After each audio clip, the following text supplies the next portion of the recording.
Management बोधि tree multimedia, इसके managing director मौतिक तोलिया साहब आपको आपकी स्क्रीन पे नजर आएंगे। मौतिक सर, हाय, गुड आफ्टरनून।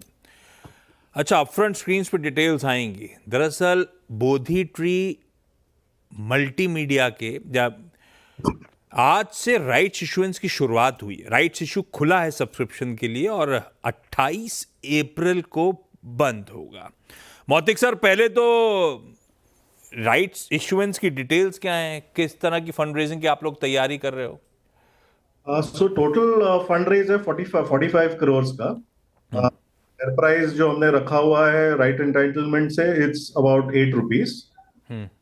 15 अप्रैल से शुरू होगा, 28 अप्रैल तक ये चलेगा।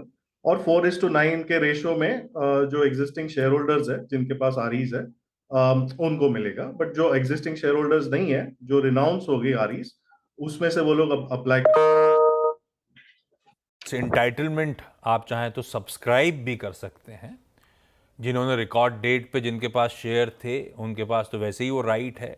हर 9 शेयर जो रिकॉर्ड डेट पे थे उसके बदले आपको 4 शेयर्स मिलेंगे ₹8 के भाव पे। और अदरवाइज जो राइट्स एंटाइटलमेंट ट्रेड हो रहा है उसको आप चाहें तो खरीद सकते हैं। ये जो 45 करोड़ रुपए मौतिक सर आप लोग जुटाने की योजना बना रहे हो, क्या आइडिया है? उस रकम का इस्तेमाल क्या होगा? प्रोसीड्स का यूज क्या होने वाला है? यूजेज है वर्किंग कैपिटल और आईपीस।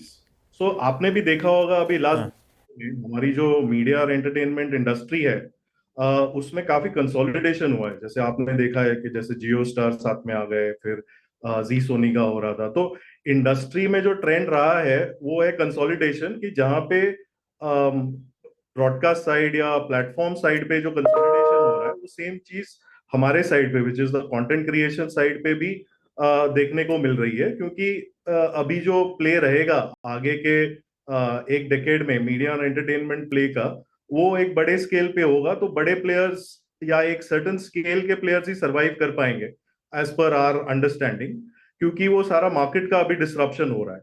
तो हमने क्या किया, लास्ट एक 1-1.5 साल से हमने बहुत सारे जो दूसरे कंटेंट क्रिएटर्स है या क्रिएशन कंपनीज है उनको अक्वायर करना शुरू किया, जिनके अपने अपने स्पेशलाइजेशंस होते हैं। और उनको हम लोग working capital strategy, all kinds of support देके उनके साथ ग्रोथ स्टोरी कर रहे हैं। और उसमें हम लोग तो वो जो क्रिएटर्स है या को प्रोडक्शंस है या कंपनीज है जिनके साथ हम लोग काम कर रहे हैं, उनके ऑर्डर बुक्स को फुलफिल करने के लिए उनकी आईपीज अपार्ट फ्रॉम जो हमारी आईपीज है उनको क्रिएट करने के लिए जो वर्किंग कैपिटल पूल है, तो ये जो अमाउंट है वो उसके लिए डिप्लॉय होगा।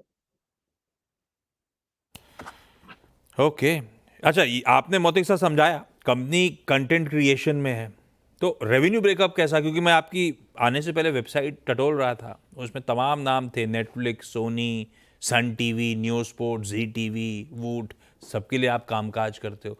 तो रेवेन्यू ब्रेकअप से मेरा मतलब है कि कितना टीवी स्पेस से, कितना ओटीटी से?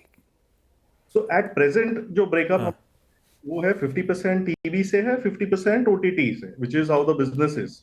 बट आगे देखा जाएगा in the next 3 to 4 year cycle, almost 80% जो बिजनेस है या 90% जो बिजनेस है वो न्यू मीडिया या ओटीटी कह लो या डिजिटल कंटेंट कह लो या यूट्यूब कह लो, ओटीटी कह लो, प्लेटफॉर्म्स कह लो, वहां पे एक शिफ्ट ओवर दिख रहा है जो कि इंडस्ट्री का भी शिफ्ट ओवर है।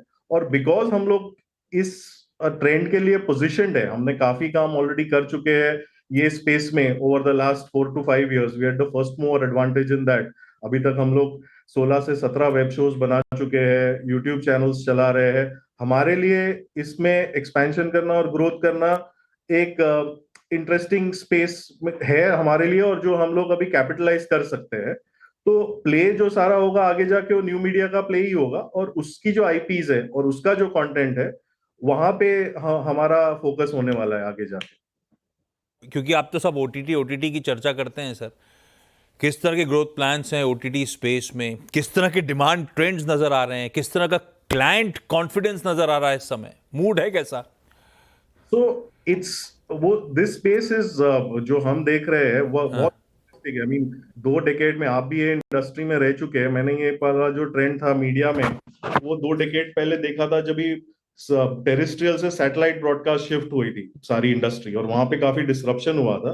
तो अभी हम लोग वही देख रहे हैं कि लीनियर से नॉन लीनियर का जो शिफ्ट ओवर है, और उसका जो आउटलुक है वो बहुत पॉजिटिव है। मतलब हम लोग देख रहे हैं कि जो डिजिटल इंडस्ट्री है वो टीवी को क्रॉस करिए तो 1 लाख करोड़ पे चली जाएगी वो नेक्स्ट ईयर तक, विच इज ह्यूज। और 2 लाख आवर्स ऑफ कंटेंट बन रही है आज के जमाने में। तो आप वही इमेजिन करिए कि जो वॉल्यूम ऑफ कंटेंट हम देख रहे हैं पर फोन, एक इंडियन जो है आज 4.95 आवर्स ऑफ फोन कंज्यूम कर रहा है डे टू डे बेसिस।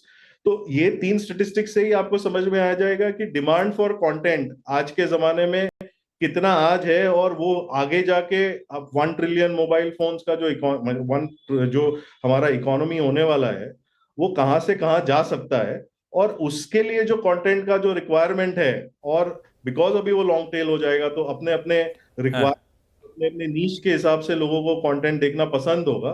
तो उसको कैपिटलाइज बहुत इंटरेस्टिंगली कर सकती है, क्योंकि ये बहुत ही सनराइज सेक्टर इसको बोल सकते हैं एक तरीके। हाँ। और इसमें कैपिटलाइज करना अभी स्टेप है, जो भी मीडिया कंपनीज है, एंटरटेनमेंट कंपनीज है, उनको ये स्टेप लेना बहुत जरूरी है अभी। अच्छा मौतिक सर, अब तो आईपी राइट्स मीडिया में बहुत इंपॉर्टेंट हो गई हैं। आपकी कंपनी का तो अच्छा खासा कंटेंट पाइपलाइन भी होगा। क्या ये लार्ज आईपी राइट्स की वैल्यू हम एक्सपेक्ट करें बैलेंस शीट की तरफ मूव करती हुई नजर आएगी? या सो हमारे जो आईपी क्रिएशंस है वो हमने last from a service industry service हाँ, फॉर द लास्ट 12 मंथ्स हम लोग आईपीस की तरफ ऑलरेडी चले गए हैं ओवर द लास्ट 12 मंथ्स। सो हाँ, ऑलरेडी हमारे बैलेंस शीट में ये साल से, कमिंग ईयर से रिफ्लेक्ट होना शुरू हो जाएगा। और उसका एक जो परसेंटेज है, अभी अगर आप देखा जाओगे तो हमारा सर्विसेज से ऑलमोस्ट 80% रेवेन्यू आता है। आगे जाके 2 साल में 60 to 70% of our revenue IP से आएंगे, और 30% जो रेवेन्यू है वो सर्विसेज से आएंगे। अच्छा, किस तरह की पाइपलाइन है लॉन्च 2025 के लिए, बचे हुए साल के लिए? क्या की लॉन्चेस हैं और कौन से सेगमेंट्स में हैं सर? सो हमारे जो की लॉन्चेस है, जो 3 अगेन न्यू मीडिया के फोकस एरियाज है, वाइल जो टीवी और टीवी में तो हमारे 4-5 लॉन्चेस है ओवर द नेक्स्ट 12 मंथ्स और so. But apart from that YouTube में भी हम लोग एक बहुत स्ट्रॉन्ग प्रेजेंस रखने वाले हैं। So about the plan is to do about 20 to 25 YouTube channels ये साल में।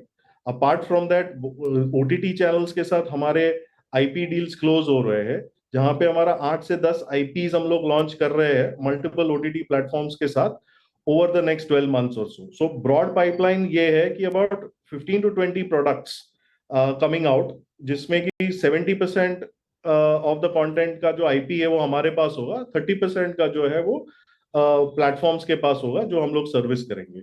सो ओवरऑल हाँ, वेरी पॉजिटिव ग्रोथ जो हम लोग नेक्स्ट 12 मंथ्स में देख रहे हैं। बहुत अच्छा।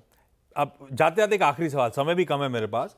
कंटेंट क्रिएशन से ये मीडिया इंफ्रास्ट्रक्चर की राह पे क्यों? वो असम सरकार के साथ एक तगड़ा 500 करोड़ रुपए का एमओयू कर डाला है आपने। किस तरह के बेनिफिट्स आप एक्सपेक्ट कर रहे हो कंपनी में ट्रिकल इन होंगे इस एमओयू के चलते?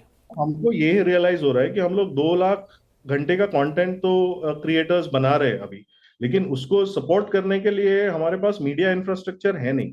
और अभी क्या हो रहा है कि ज्यादा से ज्यादा कंटेंट क्रिएशन डिसेंट्रलाइज हो रहा है। पहले क्या होता था कि सिर्फ बॉम्बे में होता था ज्यादातर।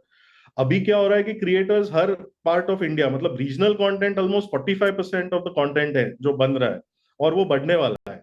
तो अभी जाके आगे जाके क्रिएटर्स जो है, या क्रिएटिव प्रोडक्शन है, या कंटेंट क्रिएटर्स है, will be from all parts of India. तो उनको एम्पावर करने के लिए, या वो इकोनॉमीज क्रिएट करने के लिए अलग अलग रीजन्स में प्रेजेंस होना, और उनको वो सपोर्ट सिस्टम देना to create, okay. To be on the top of that and to be on par with the best content creation बहुत जरूरी है। बिकॉज अगर आप फ्रंट एंड एक्सपैंड कर रहे हो तो आपको वो बैक एंड एक्सपैंड करना भी बहुत इक्वली इंपॉर्टेंट इंटरेस्टिंग। एक्सपेंशन। तो वो हमारा है कि हम अलग अलग स्टेट्स में ये हब्स बनाने वाले हैं, समझा। जहाँ पे कंटेंट क्रिएटर्स को वो सारी सुविधाएं अलग अलग स्टेट मतलब असम सरकार के साथ एमओयू हुआ है, होपफुली एक बार ये फ्रुक्टिफाई हो जाए तो ऐसे ही शायद और एमओयूज हम आते हुए देखें। खैर मौतिक सर, उस नोट पर थैंक यू सो मच जुड़ने के लिए, बेस्ट विशेष आपकी उस फंड रेजिंग एक्सरसाइज के लिए। ब्रेक के उस पर